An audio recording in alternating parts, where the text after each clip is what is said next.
Gorakhpur Lucknow passenger train 6 साल बाद फिर शुरू, यात्रियों में खुशी की लहर। पूर्वोत्तर रेलवे ने गोरखपुर नकहा जंगल से शुरू लखनऊ डालीगंज पैसेंजर ट्रेन को पूरे 6 साल बाद हरी झंडी दिखा दी है। कोरोना काल से बंद पड़ी इस ट्रेन के दोबारा शुरू होने से दैनिक यात्रियों और स्थानीय व्यापारियों को बड़ी राहत मिली है।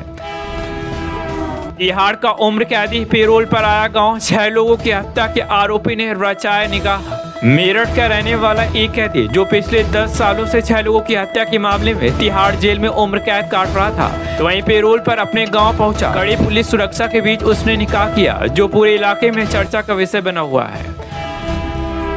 यूपी सरकार का बड़ा कदम, युवाओं को ग्लोबल नौकरी दिलाने के लिए टाटा और डेलाइट से हाथ। योगी सरकार ने प्रदेश के युवाओं को वैश्विक स्तर पर रोजगार के अवसर देने के लिए टाटा टेक्नोलॉजीज और डेलाइट जैसे दिग्गज कंपनियों के साथ मिलकर एक नया रोड मैप तैयार किया है। इसके तहत लाखों छात्रों को एडवांस टेक्निकल ट्रेनिंग दी जाएगी। मेरठ का ऐतिहासिक बिलेश्वर नाथ मंदिर अब सरकारी निगरानी में रिसीवर नियुक्त।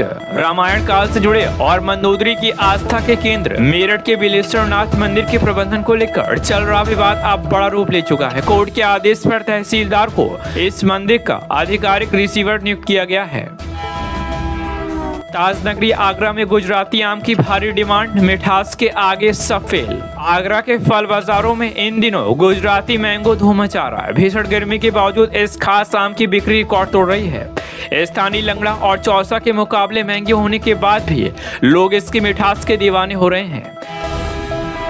विधायक जी की लापरवाही, सोशल मीडिया मैनेजर ही घर से उड़ा ले गया लाखों की चोरी। लखनऊ में सपा विधायक रविदास मेहरोत्रा के घर एक अजीबोगरीब चोरी का मामला सामने आया है। विधायक का सोशल मीडिया अकाउंट संभालने वाले युवक ने ही उनके घर पर हाथ साफ कर दिया और गाड़ी में सामान लादकर फरार हो गया। पुलिस जांच में जुटी है। रामचरितमानस विवाद पर यूटर्न, अखिलेश यादव बोले हम सनातन और ग्रंथ दोनों का सम्मान करते हैं। समाजवादी पार्टी के राष्ट्रीय अध्यक्ष अखिलेश यादव ने सुर रामचरितमानस को लेकर अचानक बदल गए हैं। आगामी चुनाव और समण मतदाताओं को साधने की सियासी मजबूरी के तहत उन्होंने बयान दिया है कि सपा हमेशा से धार्मिक ग्रंथों और सनातन परंपरा का सम्मान करती आई है। कानपुर में भीषण आग, प्लास्टिक कबाड़ में गोदाम में लगी आग, 25 फीट ऊंची उठी लपटें। कानपुर के घने रिहायशी इलाके में स्थित प्लास्टिक कबाड़ के गोदाम में अज्ञात कारणों से भीषण आग लग गई। वहीं आग की लपटें 25 फीट ऊपर तक उठती देख इलाके में अफरा तफरी मच गई। दमकल की 6 गाड़ियों ने कड़ी मशक्कत के बाद आग पर काबू पाया।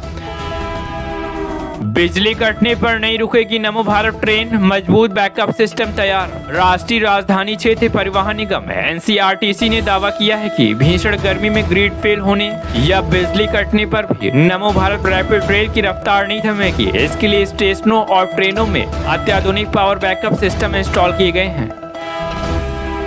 कसमंडी कला विवाद में टीएल डेटिंग तकनीक से खुलेगा सदियों पुराना रहस्य। लखनऊ के कसमंडी कला में विवादित इमारत मकबरा है या प्राचीन दरगाह है, इसका सच जानने के लिए पुरातत्व विशेषज्ञ थर्मोलाल निमंस ने टीएल डेटिंग तकनीक का सहारा ले सकते हैं।